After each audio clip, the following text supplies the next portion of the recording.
போடா விஜய் அப்படிதான் பேசுறவர். முருகனும் அவங்க அண்ணனும் ஜட்டியோட ஓடி ஓடுவோம். சாட்ட ஒரு பரம்போக்குல அவன் மயிறு அவன் நல்ல ஒரு ஆத்தா அம்மாவுக்கு பிறந்திருந்தா என் கூட விவாதத்துக்கு வர சொல்லுங்க. உங்க சேனல்ல லைவ் வர சொல்லுங்க. சாட்டை துரைமுருகன் தான் சொன்னானே, நடிகை மட்டும் வரவே கூடாதான், அதுக்கு நம்ம டிஎம்கே பங்காளி சண்டை மாதிரி போட்டுக்கலாம், அவன் வந்தா கூட பரவாயில்லையா. சாட்டையை சாட்டெல்லாம் கொஞ்ச நாள் தான், இன்னும் 2 நாள் 3 நாள் சாட்டை 4ஆம் தேதி அவனோட சாட்டெல்லாம் போயிடும், முடிஞ்சிச்சு. சரிங்களா? சாட்ட முருகனும் அவங்க அண்ணனும் ஜட்டியோட ஓடி ஓடுவோம். ஜெலிச்சுட்டா ஜட்டியோட ஓட விடுவான் அவனுங்களே.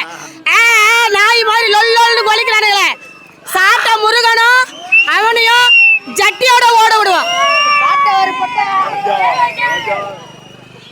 45 வருஷம் எங்க அண்ணன் விடாம அடிப்பாரு. என் தம்பி 45 வருஷம். மீதி எல்லாம் தான் கோயம்பேடு மார்க்கெட்ல பிச்சை எடுக்கணும். நான் தமிழர் ஒரு கட்சி பொறுக்கே கிடையாது. புறம்போக்கு நாய்களுக்கு 2 வயசு குழந்தை கருப்பட்டி சாவச்சாங்க. நாம் தமிழர் நாய்ங்க ஒரு வார்த்தை பேசல.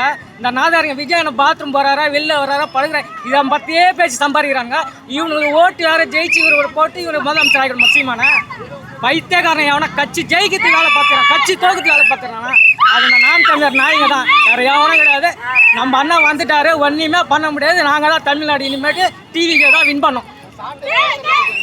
சாட்ட ஒரு பரம்போக்குல அவன் மயிறு அவன் நல்ல ஒரு ஆத்தா அம்மாவுக்கு பிறந்திருந்தா என் கூட விவாதத்துக்கு வர சொல்லுங்க. உங்க சேனல்ல லைவ் வர சொல்லுங்க. நல்ல அம்மா அப்பாவுக்கு பிறந்திருந்தா கேட்கறான்ல, எல்லாரும் கேட்கறான்ல. எங்க விஜய் நான் கூட கேட்டான்.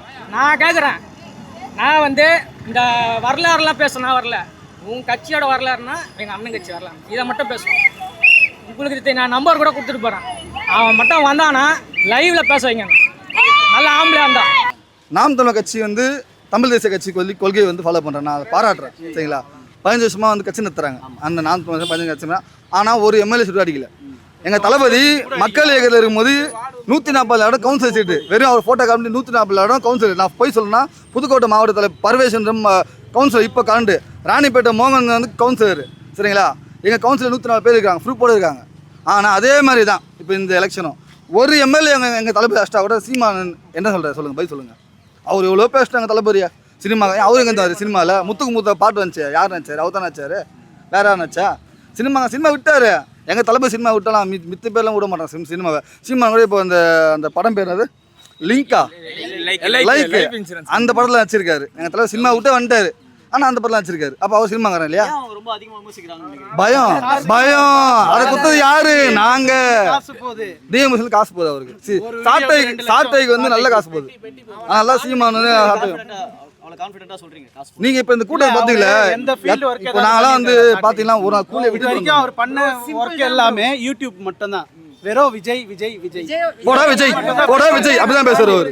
ரிலீஜியஸ் ஃபைட் எல்லாமே கொண்டு வராங்க. என்டிகே இவ்வளோ நாள் தனியாக போராடுறான்னா, ஆனால் விஜய் வரக்கூடாதுன்றதுக்காக டிஎம்கேவே சப்போர்ட் பண்ணுவான். இதெல்லாம் என்னதுங்க? எந்த இடத்துல டிஎம்கே சப்போர்ட் பண்ணிருக்காங்க?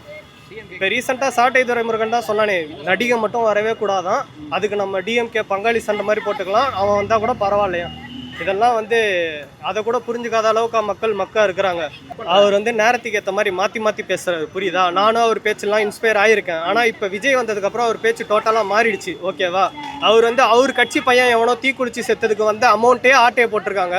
இந்த சாட்டை துரைமுருகன் கட்சி பேரை வச்சு யாரோ தெரிஞ்சவங்க கிட்ட நகையை வாங்கிட்டு காசு கொடுக்காம அவர் நகையை கேட்டாருன்னு கட்சி ஆளுங்கிட்ட ஃபோன் பண்ண சொல்லி திருப்பி ஃபோன் போட்டால் அந்த மேடம் அவங்களோட ஒய்ஃப் சூசைட் பண்ணி சாகிற அளவுக்கு பண்ணியிருக்கானுங்க. எவனுமே நல்லவன் இல்லை ப்ரோ இந்த சொசைட்டியில்.